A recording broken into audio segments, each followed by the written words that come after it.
청지기로 변화되는 20일 9일차를 맞았습니다. 우리는 청지기의 다양한 역할 중에서도 특히 우리의 삶과 신앙의 근간을 흔드는 돈에 대하여 자세히 살피고 있습니다. 어제 말씀에서는 돈 중독의 해독제, 그 해독제는 하나님을 신뢰함으로 예수 그리스도의 아름다움을 기억하고 그 아름다운 성품과 관대함, 그 너그러움으로 그리스도의 일에 손과 발이 되는 일, 즉 성경적인 하나님의 뜻에 맞게 돈을 사용하는 일이 바로 그 해독제라고 말씀을 드렸습니다. 나누고 베푸는 일, 하나님의 선한 일에 돈을 사용하는 것이죠. 이것이 해독제입니다. 그렇다면 베풀고 돕는 일, 나누는 일을 구체적으로 어느 기준에서 그리고 어떤 태도와 어떤 마음으로 해야 하는 것이며 또 어디까지 베풀 수 있는 것이 가능한가라는 그러한 질문이 생길 수 있을 것입니다. 예를 들어서 어제 드린 말씀에 빗댄다면 어제 우리에게 주신 말씀은 부유한 사람들에게 주는 권면이었으니까 나와는 상관없는 일이야. 왜냐하면 나는 부유하지 않거든. 이런 생각을 하게 된다거나 또는 내 것이 넉넉할 때 나눌 수 있는 것이지 없는 것을 짜내서 나와 내 가족이 고통스러워하며 다른 사람을 돕는 것에 그것이 긍정적인 의미가 있을까라는 이러한 질문입니다. 이건 실제적인 질문이죠. 우리는 베풀고 나누는 일에 늘 모호한 기준을 갖게 됩니다. 그런데 오늘 고린도후서 8장의 본문은 진정한 베품의 동기는 무엇이며 어디까지 베풀어야 되는 것인지 생각하게 하는 말씀입니다. 우선 고린도후서 8장의 말씀은 바울이 고린도 교인들에게 헌금의 이야기를 꺼내는 장면입니다. 한국 교회는 많은 물질적인 이 폐단 때문에 목사가 돈 이야기하면 은혜가 안 된다 또는 세속적인 목사처럼 보인다라는 편견을 많이 가지고 있습니다. 돈 이야기를 하면, 강단에서 헌금 이야기를 하면 성도들이 시험에 드는 이유도 아마도 헌금을 강요하는 목사의 잘못된 태도가 많은 그런 역할을 했던 것 같습니다. 하지만 목사는 성경적 원리와 방식에 따라서 헌금에 대해서 가르칠 뿐 성경을 넘어서서 하는 이야기는 하지 말아야 합니다. 물론 저도 말씀을 전하며 이것을 늘 유의합니다. 그런데 우리는 이 문제에 대해서, 헌금과 돈의 문제에 대해서 불편함을 가지고만 그렇게 대할 수만은 없습니다. 왜냐하면 이것은 단순한 문제가 아니라요, 신자의 신앙이 드러내는 중요한 지표가 바로 헌금이고 또 물질이고 돈이기 때문에 그렇습니다. 돈을 어떻게 사용하는가, 어떤 마음으로 신앙생활 안에서 헌금을 드리며 또 하나님 앞에 헌상하는가, 이것만 살펴보아도 나의 신앙 상태가 너무 적나라하게 보이기 때문에 그렇습니다. 바울은 연보라는 것을 통해 진정한 신앙의 고백을 고린도 교회가 드리기를 지금 원하고 있습니다. 그래서 이 헌금 이야기를 꺼내게 되는 것이죠. 우선 바울은 이 이야기를 시작하면서 이 이야기를 시작하기 1년 전쯤에 고린도 교회에 모금을 부탁했던 것을 이야기합니다. 그런데 그때 바울은 고린도 교회에게만 모금을 부탁한 것은 아니었고요, 다른 교회들에게도 부탁을 했었습니다. 예루살렘 교회가 오랜 흉년과 극심한 가난 때문에, 기근 때문에 시달리게 되면서 바울은 자신을 통해서 세워진 이방인 교회들에게 예루살렘 교회의 어려운 이야기들을 전달합니다. 그리고 그것을 호소하며 모금하기를 원했던 것이죠. 그래서 바울은 이제 이 문제를 다루기에 앞서서 고린도 교회 성도들에게 이전에 있었던 마게도냐 교회의 사례를 소개하면서 이 이야기를 시작합니다. 이렇게 말하는 것이죠. 고린도 교회 성도들아, 마게도냐 교회 사람들은 이렇게 헌금을 많이 하고 잘했거든. 그러니 너희도 헌금을 많이 해야 되지 않겠니? 라고 말하는 것이 아닙니다. 지금 바울의 의도는 이런 의도로 이 사람들이 헌금했으니까 너희도 헌금해야 돼 라고 말하는 것이 아니라요, 바울의 요지는 하나님께서 마게도냐 교회에게 주신 은혜가 얼마나 컸는지, 그리고 그 은혜가 어떻게 그들을 변화시켰는지, 그리고 그것을 삶으로 어떻게 고백했는지를 고린도 교회 성도들에게 보여주고 싶은 것입니다. 그래서 마게도냐 교회의 사례를 이야기를 하는 것이죠. 그렇다면 마게도냐 교회, 그 교회들은 어떤 교회들을 말하는 것일까요? 마게도냐 교회는 로마 제국의 속주였습니다. 마게도냐라는 도시가 그렇지요. 특히 고린도가 위치한 그 아가야 주 북쪽과 인접했던 지역이었습니다. 이 교회들은 아마도 마게도냐의 대표적 도시인 베레아나 데살로니가 빌립보 교회를 가리킬 수도 있고요. 또는 빌립보 도시 안에 있는 가정교회들을 가리킬 수도 있습니다. 그런데 이 교회들의 상황이 오늘 성경 본문을 보니까요, 매우 그 상황이 심상치 않아 보입니다. 2절 말씀을 한번 보십시오. 환난의 많은 시련 가운데서 그들의 넘치는 기쁨과 극심한 가난이 풍성한 연보를 넘치도록 하게 하였느니라. 지금 이들의 상황은 매우 가난하고요, 극심한 환난 가운데 있었다고 말합니다. 그런데 여기 2절에 나온 말씀들의 단어들을 한번 보십시오. 굉장히 부자연스럽습니다. 환난의 많은 시련, 그것과 넘치는 기쁨이 짝을 이루고 있고요, 극심한 가난과 풍성한 연보가 짝을 이루고 있습니다. 굉장히 매칭이 안 되지요. 이것은 가능한 조합의 단어가 아닙니다. 마게도냐 교회 성도들에게 환난과 시련이 굉장히 많이 있었는데 넘치는 기쁨이 따라왔다는 것입니다. 그리고 극심한 가난에 시달렸는데 그들이 풍성한 연보를 했다는 것이죠. 우리가 오늘 말씀 초반에 서두에 가졌던 질문이 이것이었습니다. 내가 넉넉할 때 나눌 수 있는 것이지, 내가 안정되고 풍성할 때, 내 마음이 안정될 때, 그리고 재정이 풍성할 때 나눔은 가능한 거야 라는 이 생각을 완전히 뒤집는 문장의 조화입니다. 이 현상 어떻게 바라보아야 할까요? 이 현상을 김영익 목사님은 은혜의 역설이라는 표현을 썼습니다. 즉 이것은 은혜 아니고서는 도저히 설명이 불가능한 것이라고 말하는 것이죠. 다시 말하면 하나님이 청지기에게 맡겨주신 그 돈의 나눔과 베품은요, 은혜로만 설명 가능한 선행입니다. 그런 행위입니다. 돈이 넉넉해서 베풀고 부족하니까 못 나누는 것이 아닌 것이죠. 좀 더 살펴보겠습니다. 그들은 가장 극심한 환난과 가난 속에 시달리고 있었습니다. 로마 정복자들에게 자원을 빼앗겼고요, 심한 학정에 시달리고 있는 그들의 모습이었습니다. 가난과 환난이 찾아오면 자신을 돌아보기에도 바쁜 처지이지요. 우리는 그것들을 모두 다 경험했을 것입니다. 아마도 바울도 그들의 사정을 잘 알고 있었을 것입니다. 아니, 더 잘 알았습니다. 그런데 그들에게 무엇인가 모금을 하고 연보를 요구하고 기대한다는 것은 바울 자신도 마음이 쉽지 않았을 것입니다. 그런데 이때 마게도냐 성도들의 태도가 굉장히 중요합니다. 3절 말씀을 한번 보십시오. 그들이 힘대로 할 뿐 아니라 힘에 지나도록 자원하여. 단순히 지금 바울의 요구가 있어서 체면 칠회 정도로 연보를 하는 것이 아닙니다. 예루살렘 교회를 그 정도로 돕는 것이 아닙니다. 직분자여서 하는 것이 아니고요, 다른 사람의 눈치를 보면서 그렇게 돕는 것이 아닙니다. 아까운 마음으로 하는 것도 아니고요, 이리저리 계산해서 남는 것을 하는 것도 아닙니다. 마게도냐 성도들에겐 이것이 가장 먼저 지금 우선이 된 것입니다. 어쩌면 그들의 생존과 그들의 삶의 모든 것을 드리는 행위였을지도 모르겠습니다. 그래서 여기서 이들이 드린 연보의 액수 자체가 중요하진 않습니다. 마치 누가복음 21장에서 예수님께서 과부의 두렙돈을 칭찬하신 것과 같은 이치이죠. 그 말씀이 이렇습니다. 내가 참으로 너희에게 말하노니 이 가난한 과부가 다른 모든 사람보다 많이 넣었도다. 저들은 그 풍족한 중에서 헌금을 넣었거니와 이 과부는 그 가난한 중에서 자기가 가지고 있는 생활비 전부를 넣었느니라 하시니라.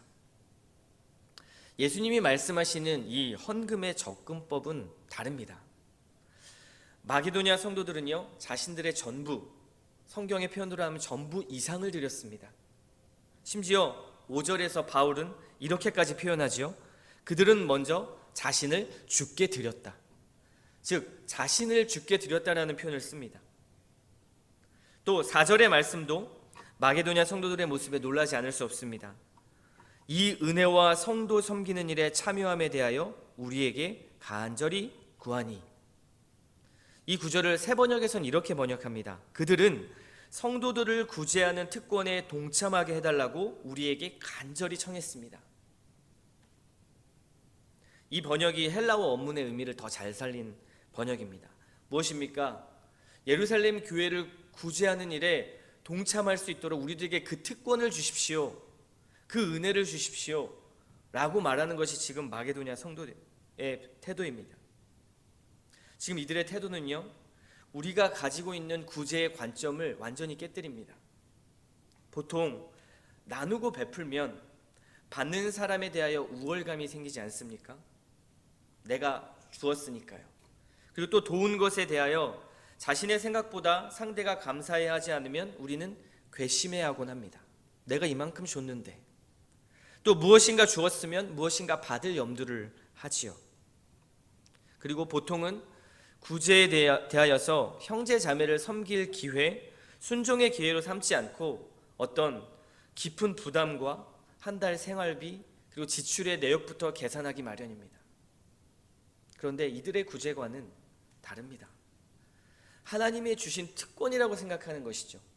가장 먼저 우선돼야 하고, 그리고 다른 사람의 관계를 생각하는 것이 아니라 하나님께 받은 은혜를 그대로 돌려드린다라는 가장 우선순위를 둔 구제관입니다. 그들은 계산하지 않습니다. 관계를 계산하지 않습니다. 그들은 주님의 셈법대로 자신을 먼저 주님께 드린 것이죠. 이것을 특권이라 여기는 것입니다. 이것을 우리가 특권으로 여길 수 있다면 우리가 가지고 있는 어떤 재정의 사용을 가장 먼저 이 일에 사용하지 않겠습니까? 우선순위를 두지 않겠습니까? 사랑하는 성도 여러분, 이들은 표면적으로 연보를 드린 것입니다. 그런데요, 그 이상의 의미가 있습니다. 그들은 청지기로서 자신들에게 맡겨진 그 돈을 하나님이 가장 기뻐하시는 일에 쓰는 것을 주저하지 않았다는 것이죠. 청지기로서 가장 좋은 매니지, 그것이 무엇인지 알았습니다.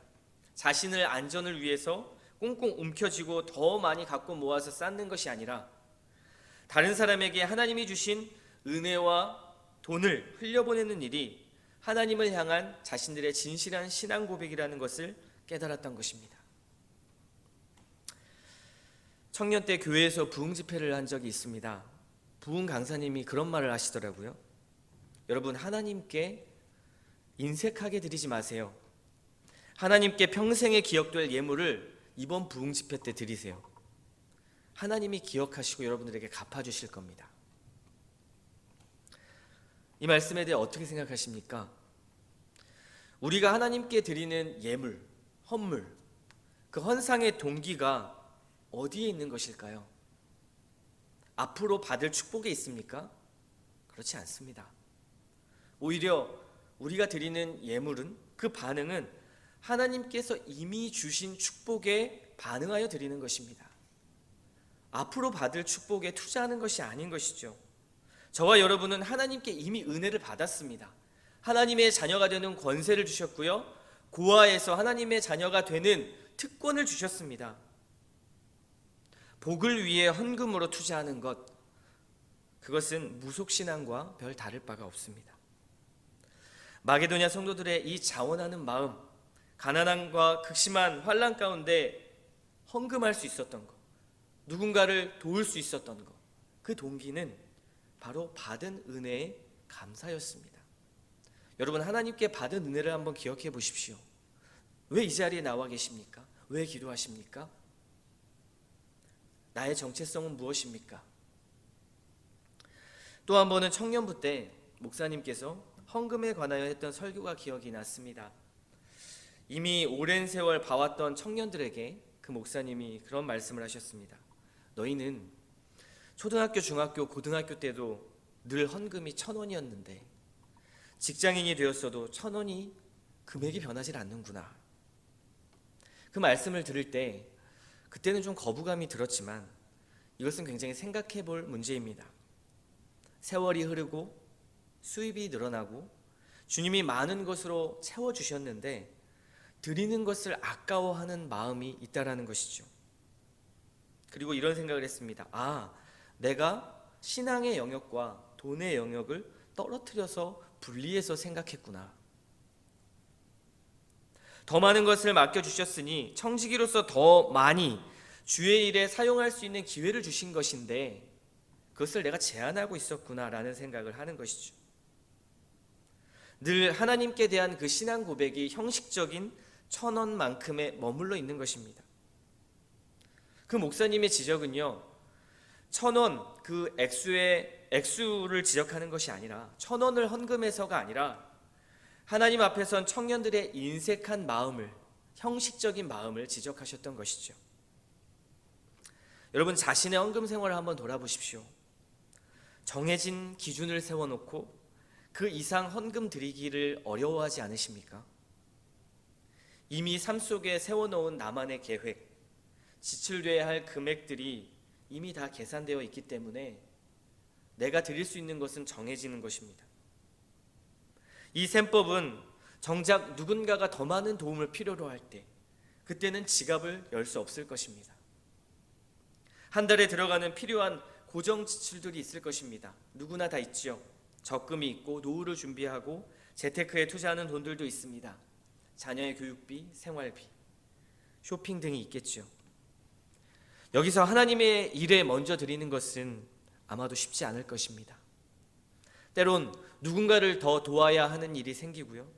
희생적인 헌신이 필요할 때 계산된 이런 나의 영역들이 건드려져야 한다면 여러분 어떻게 하시겠습니까?